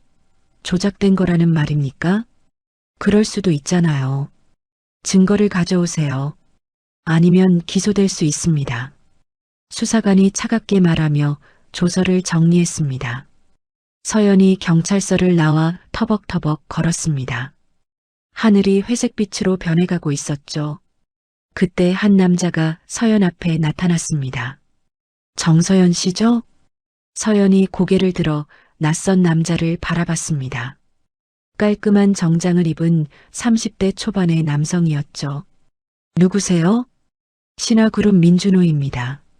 민준호가 명함을 내밀었습니다. 서연이 명함을 받아보며 놀랐습니다. 신화그룹이요? 네, 당신의 결백을 증명할 결정적인 증거를 가지고 있습니다. 민준호가 태블릿을 꺼내 영상을 재생했습니다. 화면에는 방 매니저가 외곽 지역의 전당포에서 물건을 파는 모습이 나왔죠. 이게 뭐죠? 서연이 화면을 자세히 들여다봤습니다. 매니저 박 씨가 횡령한 물건들을 처분하는 현장입니다. 정말요? 서연의 눈에 희망이 돌아왔습니다. 하지만 공짜는 아닙니다. 민준호가 의미심장한 미소를 지었습니다. 무슨 조건이죠? 우리 그룹에서 일하세요. 당신의 능력을 증명해 보라는 겁니다. 서연이 잠시 고민했습니다. 이 남자가 자신을 이용하려 한다는 걸 알았지만 다른 방법이 없었죠. 알겠어요. 하지만 저는 제 방식대로 일할 거예요. 좋습니다. 계약 성사네요. 민준호가 손을 내밀었습니다. 그때 도윤이 숨을 헐떡이며 달려왔습니다. 서연아. 도윤이 서연을 꽉 안았습니다. 괜찮아? 아버지께 말씀드렸는데 직접 나서지 않으시더라. 내 힘으로 해결하지 못하면 내 품으로 돌아올 수 없다고 하셨어. 도윤이 힘없이 말했습니다. 서연이 도윤의 손을 잡았습니다. 괜찮아. 이제 방법이 생겼어. 뭔데? 도윤이 민준호를 보며 인상을 찌푸렸습니다. 민준호? 네가 왜 여기 있어? 우연히 지나가다가요. 민준호가 담담하게 대답했습니다. 서연아, 이 사람 말 믿으면 안 돼. 우리 그룹 라이벌이야. 알고 있어. 하지만 지금은 선택의 여지가 없어. 서연이 단호하게 말했습니다. 나는 내 방식대로 내 능력을 증명할 거야. 그래야 당신 세상에 떳떳하게 들어갈 수 있어. 도윤이 주먹을 꽉 쥐었습니다. 내가 무력해서 미안해. 미안해할 필요 없어. 이건 내 싸움이야. 서연이 도윤의 뺨에 손을 대며 말했습니다. 민준호가 영상 파일을 서연에게 전송했습니다. 이걸로 경찰에 가세요. 모든 누명이 벗겨질 겁니다. 고마워요. 서연이 고개를 숙였습니다. 그럼 내일 신화그룹 본사로 오세요.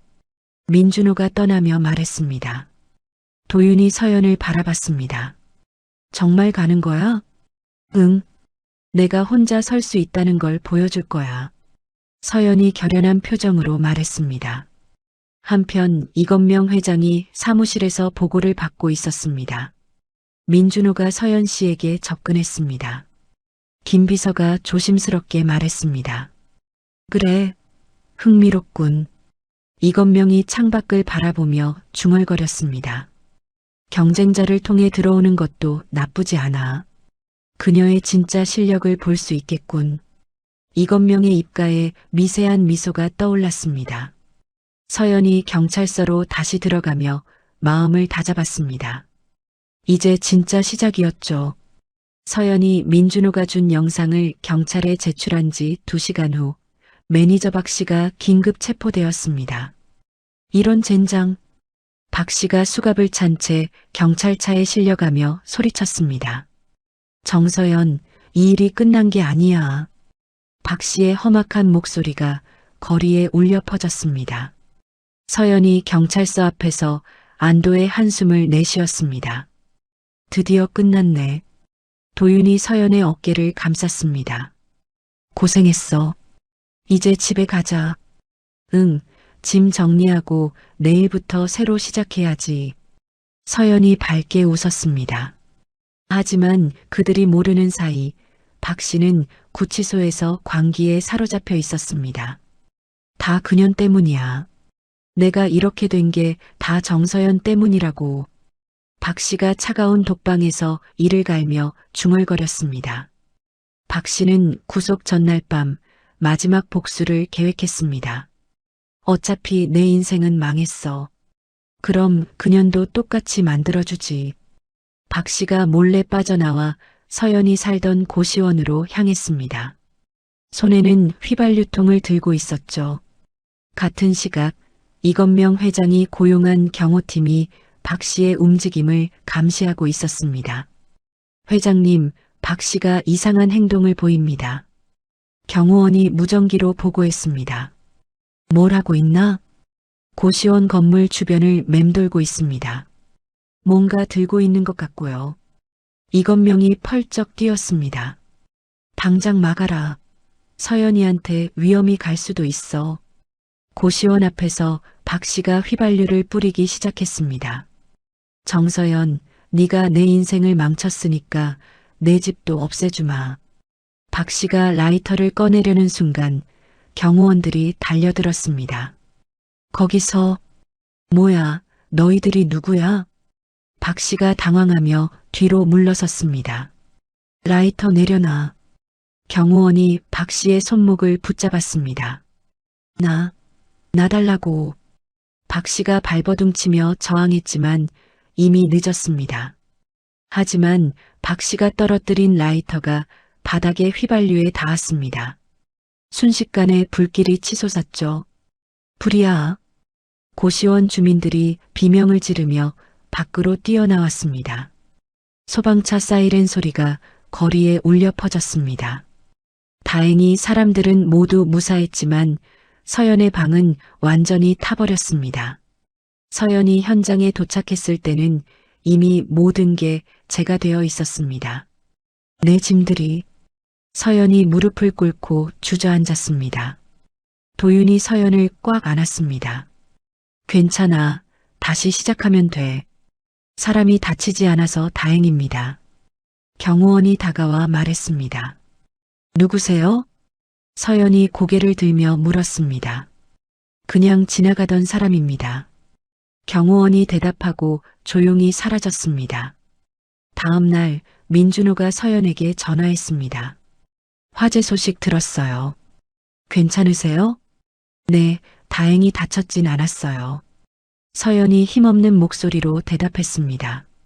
당신의 재능은 길거리에서 낭비될 재능이 아니에요. 우리 그룹에서 숙소를 제공하겠습니다. 정말요? 네, 그리고 현성 그룹 본사 임시 행정 보조직도 마련했어요. 서연이 깜짝 놀랐습니다. 현성 그룹에서요? 네, 공식 채널을 통해 추천했습니다. 민준호가 설명했습니다. 한편 이건명 회장이 임원회의에서 서연의 채용을 발표했습니다. 정서연을 역사자료 보관실에 배치하겠습니다. 역사자료 보관실이요? 임원들이 의아해했습니다. 가장 기초적인 업무부터 시작해야 진짜 실력을 알 수 있지 않겠나? 이건명이 의미심장하게 말했습니다. 서연이 도윤에게 자신의 결정을 알렸습니다. 현성그룹에 들어가기로 했어. 정말? 아버지가 허락하셨어? 내 능력으로 들어가는 거야. 개인적인 감정은 배제하고. 서연이 단호하게 말했습니다. 서연아, 날 믿어줘. 내가 당신에게 어울리는 사람이라는 걸 증명할 거야. 서연이 도윤의 손을 꽉 잡았습니다. 이렇게 서연의 현성그룹 입사가 결정되었습니다. 하지만 그녀를 기다리는 건 낡은 서류들과 먼지뿐인 자료 보관실이었죠. 현성그룹 본사 지하 2층 역사자료 보관실 앞에 서연이 서 있었습니다. 여기가 제 근무지인가요? 서연이 안내해준 직원에게 물었습니다. 네, 여기서 오래된 자료들을 정리하시면 됩니다. 직원이 열쇠를 건네주며 말했습니다. 아무도 관심 갖지 않는 곳이니까 편하게 일하세요. 서연이 문을 열고 들어서자 먼지 냄새가 코를 찔렀습니다. 천장까지 쌓인 박스들과 낡은 서류들이 빼곡히 들어차 있었죠. 와, 정말 많네. 서연이 주변을 둘러보며 감탄했습니다. 구석에는 먼지 쌓인 현성그룹 창립자의 동상이 서 있었습니다. 동상 아래에는 글귀가 새겨져 있었죠. 숨겨진 진실이 가장 큰 가치다. 서연이 글귀를 읽으며 고개를 끄덕였습니다. 맞는 말이네. 서연이 첫 번째 박스를 열어봤습니다. 1980년대 회계 감사 자료들이 가득 들어 있었죠. 이거 정말 오래됐네. 서연이 서류들을 하나씩 정리하기 시작했습니다. 점심시간에 도윤이 자료 보관실을 찾아왔습니다. 서연아, 여기 있었구나. 도윤아. 서연이 밝게 웃으며 일어났습니다. 여기 진짜 먼지투성이네. 괜찮아? 도윤이 서연의 옷을 털어주며 말했습니다. 괜찮아. 오히려 재미있어. 재미있다고? 응, 그룹의 역사가 다 여기 있어. 신기해. 서연이 서류를 들어보이며 말했습니다. 도윤이 안쓰럽게 서연을 바라봤습니다. 미안해. 네가 이런 곳에서 일하게 되어서. 미안해하지 마. 나는 여기서 내 가치를 증명할 거야. 서연이 도윤의 손을 잡으며 말했습니다. 도윤이 낡은 손난로를 꺼내 서연에게 건넸습니다. 예전에 네가 좋아하던 거야. 힘들면 언제든 내게 기대. 고마워. 서연이 손난로를 받으며 미소 지었습니다. 도윤이 떠난 후 서연은 다시 서류 정리에 몰두했습니다. 며칠이 지나자 서연은 이상한 패턴을 발견했습니다. 이상해. 이 시기 문서들은 왜 인쇄 품질이 다르지? 서연이 1990년대 후반 문서들을 자세히 살펴봤습니다. 같은 시기인데도 어떤 문서는 선명하고 어떤 문서는 흐릿했죠. 서명도 뭔가 어색하고. 서연이 돋보기를 가져다 서명을 자세히 관찰했습니다. 밤늦게까지 남아서 분석한 결과 서연은 놀라운 사실을 발견했습니다. 이 문서들 조작된 것 같은데? 흐릿한 문서들 사이에서 작은 암호 같은 메모를 발견했습니다. X지사 허위거래 확인 필요. 재무팀장 관련 의혹. 서연이 메모를 해독하며 눈이 커졌습니다. 누군가 비리를 고발하려고 했던 거네. 서연이 관련 문서들을 더 찾아봤습니다. 점점 더 많은 암호화된 메모들이 나왔죠. 이건 정말 큰 비리야. 서연이 모든 자료를 정리해서 외장하드에 백업했습니다. 다음 날 오후 민준호가 몰래 자료 보관실을 찾아왔습니다. 어떠세요? 뭔가 찾은 게 있나요? 네, 정말 흥미로운 걸 발견했어요. 서연이 흥분된 목소리로 말했습니다. 민준호가 서연의 책상 위에 파일을 슬쩍 올려뒀습니다. 이것도 도움이 될 거예요.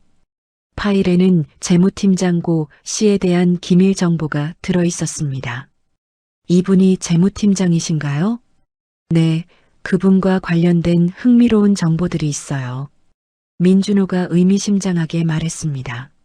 서연이 파일을 열어보니 퍼즐 조각이 맞춰지기 시작했습니다. 허위 유통 대금이 재무팀장과 연결되는군요. 바로 그거예요. 당신이 찾고 있던 답이. 민준호가 만족스러운 표정을 지었습니다. 서연이 밤새워 분석한 결과 수백억 원대의 비자금 조성 경로를 완전히 파악했습니다. 드디어 다 찾았어.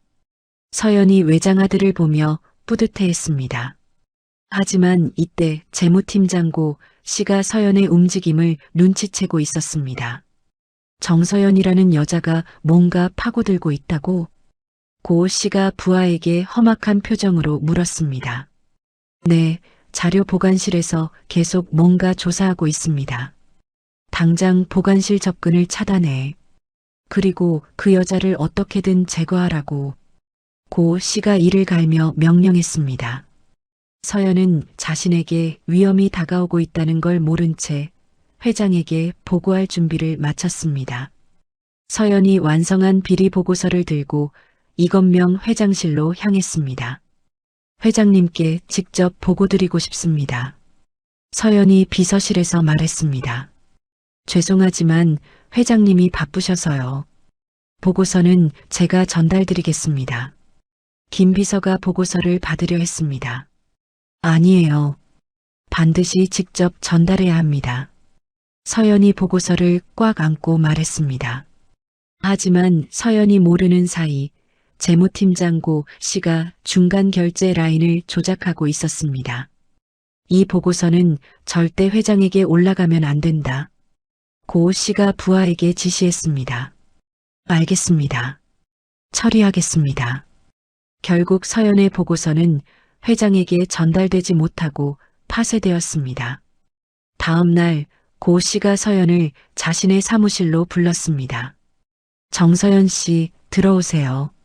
서연이 사무실에 들어서자 고 씨가 차를 권했습니다. 앉으세요. 할 말이 있어요.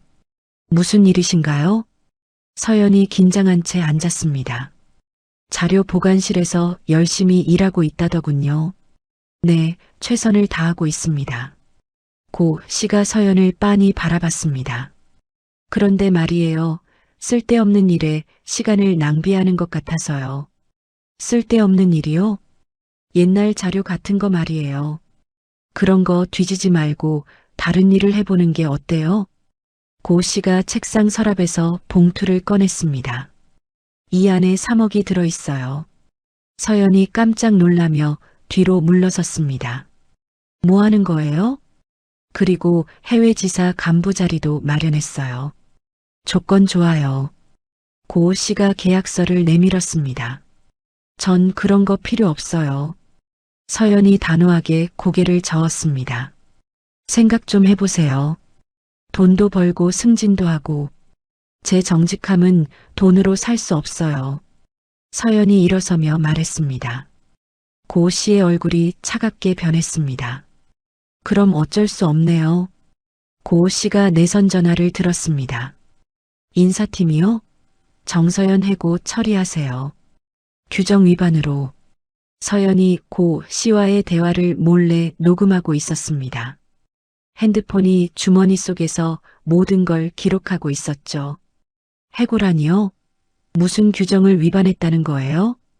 그건 인사팀에서 알아서 찾겠지요. 고 씨가 비웃으며 말했습니다. 서연이 사무실을 나오며 결심했습니다. 이제 정말 끝장을 봐야겠어. 며칠 후 현성그룹 창립 기념 행사가 열렸습니다.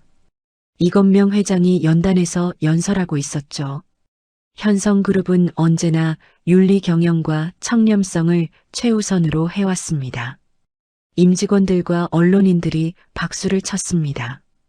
그때 서연이 회장 연설을 멈추게 했습니다. 회장님, 잠깐만요. 서연이 당당하게 연단으로 걸어 나왔습니다. 회장이 놀란 표정으로 서연을 바라봤습니다. 정서연 씨? 죄송합니다. 하지만 꼭 말씀드려야 할 일이 있습니다.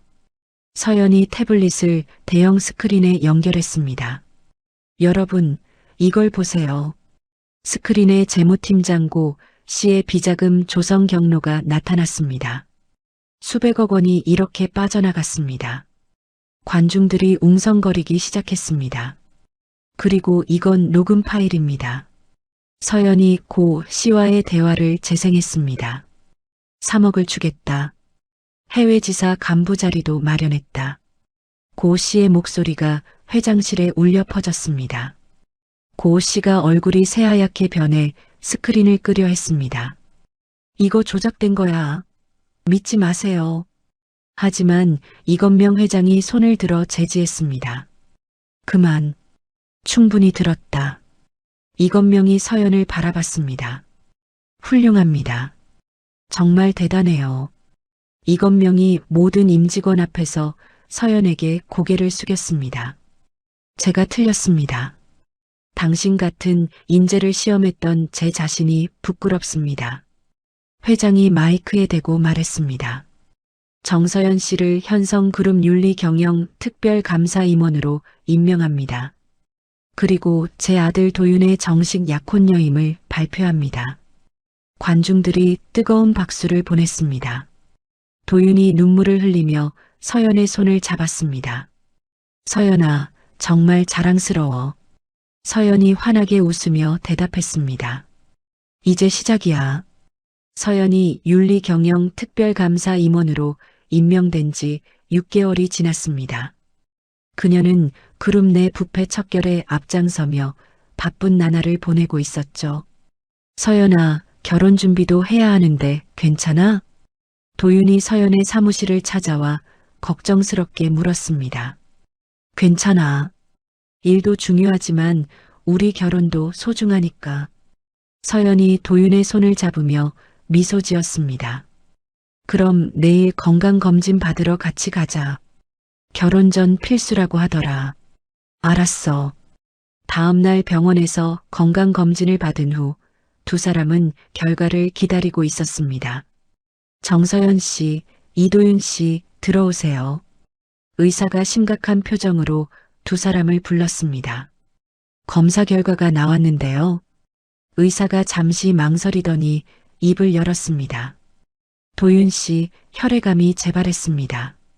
도윤이 의자에 주저앉았습니다. 재발이요? 네, 그리고 상태가 좋지 않습니다. 즉시 치료를 시작해야 해요. 서연이 도윤의 손을 꽉 잡았습니다. 치료하면 괜찮아지죠? 해외 전문 병원에서 첨단 치료를 받으면 완치 가능성이 있습니다. 비용은 얼마나 들어요? 서연이 간절한 목소리로 물었습니다. 약 200억 원 정도 예상됩니다. 그리고 48시간 내에 치료를 시작해야 해요. 의사가 안타깝게 말했습니다. 두 사람이 집에 돌아온 후 이건명 회장에게 상황을 알렸습니다. 뭐라고? 도윤이가? 이건명이 충격을 받으며 벽에 기댔습니다. 아버지, 치료비가 많이 필요해요.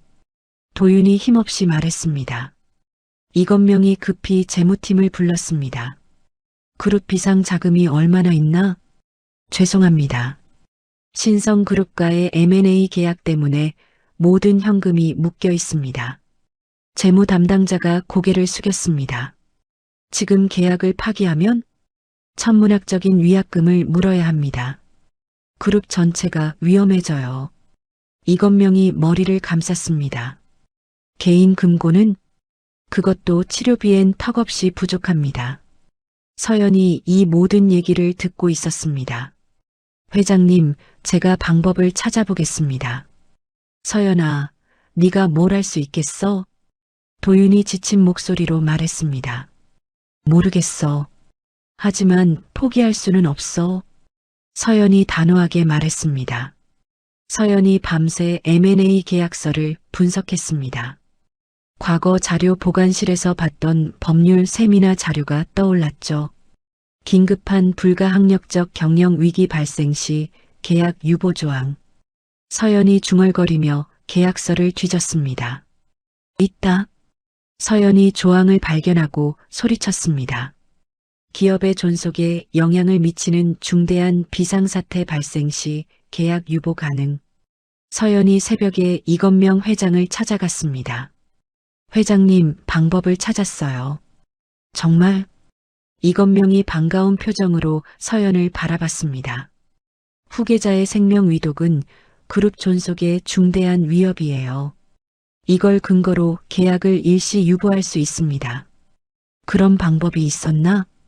네, 위약금 없이 자금을 확보할 수 있어요. 이건명이 서연의 손을 잡았습니다. 고마워요. 정말 고마워요.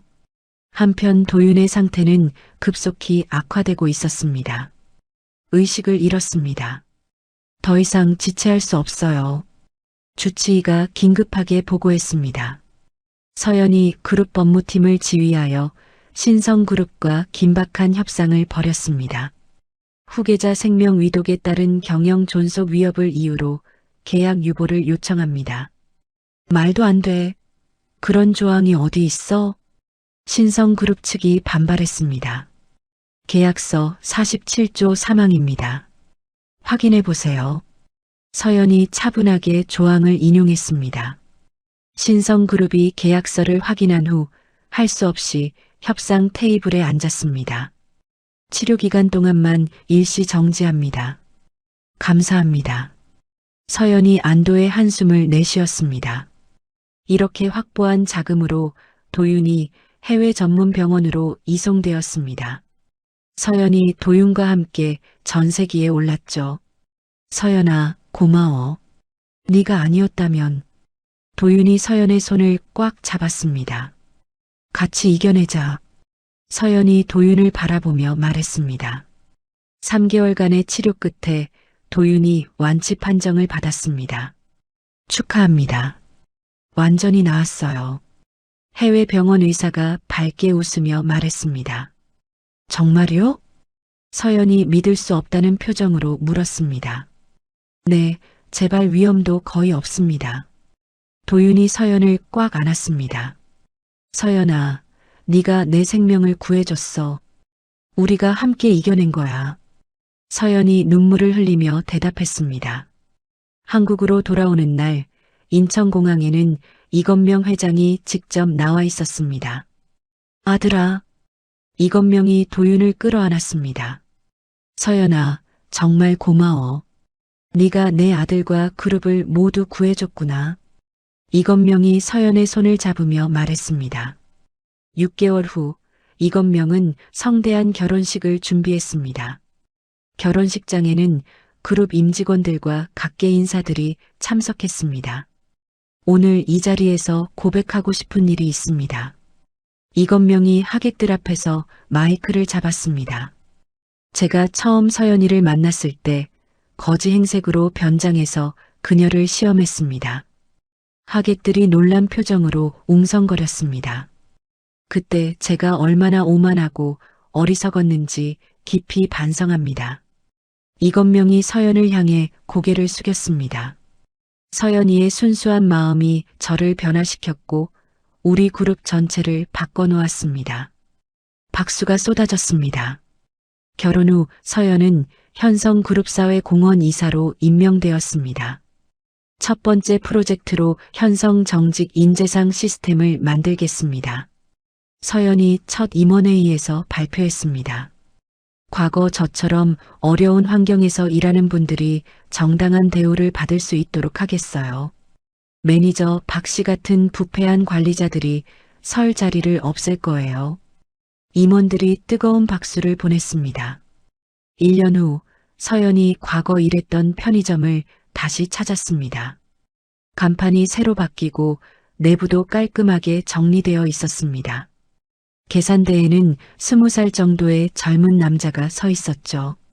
어서 오세요. 청년이 밝게 인사했습니다. 열심히 일하시네요. 서연이 따뜻하게 말했습니다. 네, 현성그룹 정직 인재상 덕분에 희망이 생겼거든요. 청년이 환하게 웃었습니다. 정말 공정하게 평가해 주시더라고요. 매니저님도 정말 좋으시고. 서연이 뿌듯한 마음으로 미소 지었습니다. 따뜻한 커피 하나 주세요. 네, 금방 준비해 드릴게요. 청년이 정성스럽게 커피를 준비했습니다. 서연이 작은 메모지에 글을 써서 커피와 함께 건넸습니다. 당신의 정직함이 곧 현성그룹의 미래입니다. 응원해요. 청년이 메모를 읽고 깜짝 놀랐습니다. 정말 감사합니다. 더욱 열심히 하겠어요. 서연이 편의점을 나서며 하늘을 올려다봤습니다. 자신이 베풀었던 작은 선의가 시스템을 통해 더 많은 사람들에게 전해지고 있었죠. 그날 저녁 가족 모임에서 이건명이 중요한 발표를 했습니다. 앞으로 현성그룹의 모든 경영 철학을 바꾸겠습니다. 이윤 추구보다 인간의 가치를 우선하는 기업이 되겠어요. 이건명이 서연을 바라보며 말했습니다. 서연이가 보여준 길을 따라가겠습니다. 며칠 후 이건명이 그룹 창립 기념식에서 공식 선언했습니다. 정서연 이사는 우리 가문의 영광이자 현성그룹의 진정한 후계자입니다. 그녀의 진정성이 우리 그룹을 근본적으로 변화시켰습니다. 언론들이 연일 이 이야기를 보도했습니다. 편의점 아르바이트생에서 재벌 며느리로, 그러나 더 중요한 것은 한 사람의 선의가 거대 기업을 변화시킨 기적입니다. 민준호도 축하 화환을 보내며 메시지를 전했습니다. 진정한 승부에서 당신이 이겼습니다. 정정당당한 경쟁을 기대합니다. 그날 밤 서연과 도윤이 집 앞 정원을 거닐었습니다. 믿어줘? 내가 여기까지 온 게. 서연이 도윤의 팔짱을 끼며 말했습니다. 당연하지. 내 진심이 모든 걸 바꿔놓은 거야. 처음 아버님이 거지 행색으로 오셨을 때만 해도. 서연이 웃으며 말했습니다. 그때 네가 보여준 마음이 진짜였어. 그래서 지금의 우리가 있는 거야. 도윤이 서연을 안으며 말했습니다. 하늘에 별들이 반짝이고 있었습니다. 거지 행색의 재벌 회장이 며느리를 시험하려다 오히려 자신이 변화된 이야기는 이렇게 막을 내렸습니다. 한 여인의 순수한 선의와 지혜가 거대한 기업의 철학을 바꾸고 사회 전체에 희망을 전파하는 감동적인 성공 신화로 완성되었죠. 아우트로. 거지 행색으로 며느리를 시험하려던 오만한 재벌 회장. 하지만 그 시험은 오히려 자신을 변화시키는 계기가 되었습니다. 한 여인의 순수한 선의 앞에서 모든 편견이 무너졌고 진정한 가치가 무엇인지 깨달았죠. 서연은 자신의 정직함과 지혜로 모든 시련을 이겨냈습니다. 편의점 아르바이트생에서 시작해 재벌가의 며느리가 되었지만 더 중요한 건 그녀가 거대한 기업의 철학까지 바꿔놓았다는 것입니다. 돈과 권력으로는 살 수 없는 것들이 있습니다. 진심, 배려, 그리고 사람을 향한 따뜻한 마음 말이죠. 때로는 가장 작은 선의가 가장 큰 변화를 만들어냅니다. 서연의 따뜻한 물 한 컵이 한 사람의 인생을, 나아가 수많은 사람들의 삶을 바꾼 것처럼 말입니다. 여러분도 오늘 누군가에게 작은 선의를 베풀어 보세요. 그 작은 시작이 예상치 못한 기적을 만들어낼지도 모르니까요. 이야기를 끝까지 들어주신 분이 계시다면 잘 들었다고 댓글 하나만 남겨주세요. 감사합니다.